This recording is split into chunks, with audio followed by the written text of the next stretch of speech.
Guys, good morning. Paano naman si Ultimo.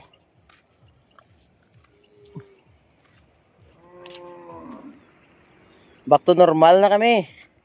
Kay tag-ururan na ginaman guro. Oh. Baha na. So waling kita sa Banwa. Mauli kita sa aton nga barangay. Kay maarado ta kay damol uran gabi. Ang ending hindi ka tabok ng aton nga motor, hindi ka laktod kay dagdalom ang tubig. Si Bacteriality naman ta. Wanto naman ta pana puli. Mga kulakton guro 4 kilometers. Mga 4 to 5 kilometers na panaw. Kabot sa amon nga barangay. So hindi ka laktod ng atong motor kay lalom ang tubig. May exercise naman tayo. Kay tanawan niyo bala. Gaulan naman sa raya Kung dalon man aton motor naton patukad, magpabalik ta sa Banwa. Wala man ta sa lakyan.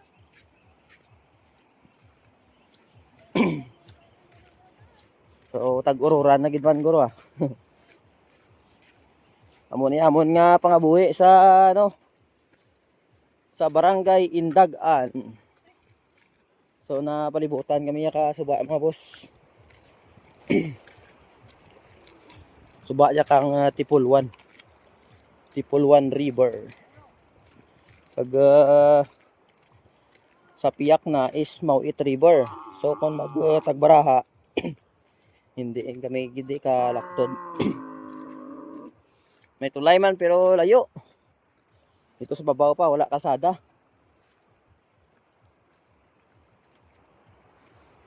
Mas prefer lang mga tao nga magtabok sa baha kaysa nga mapatulay pang halayo.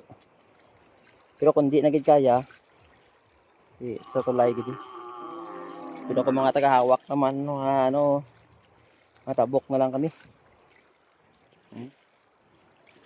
So check naton na kung di dalam. Lapad abi nga suba. So hindi basta-basta yang tabukon lang kung magtag baraha rin. Baskag.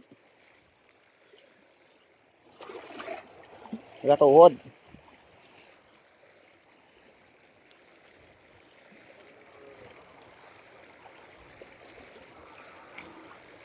Sa lawod nagauran, dulom. Inagaw tama ang uliglig stram na.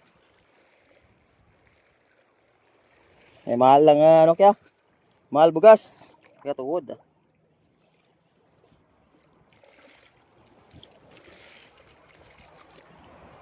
Kumajagi ka baha ligad pangagi na.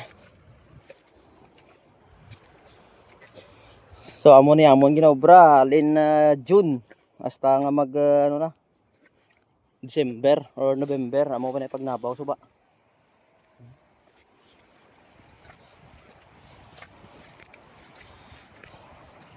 So wala marang mga boss Sigan na panaw kay adlawon na. Okay, good morning.